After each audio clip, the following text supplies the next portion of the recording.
मैं रेशम सिंह बंदराल। अज अस माता मराड़ा दरबार जाने अस पौंसे पुज्जे हाँ।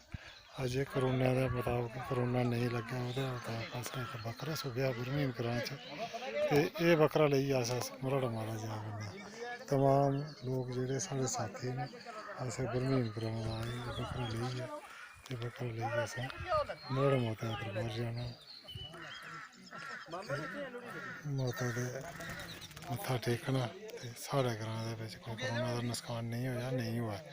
एह् माता दी बड़ी शक्ति है। माता मराड़ा दी शक्ति जेह्ड़ी ऐ एह् असेंगी बड़ी चमत्कार दिंदी ऐ। इसलै अस जेह्ड़े पौसा पुज्जे आं सदयाल ग्रांऽ बिच। एह् वीडियो जेह्ड़ी ऐ मेरी लाइक करेओ, शेयर करेओ, कमेंट करेओ ते चैनल गी सब्सक्राइब करेओ। अच्छे अच्छे कमेंट करेओ, मिगी पता लग्गे कि वीडियो कनेही बनी है। जय हिंद जय माता दी।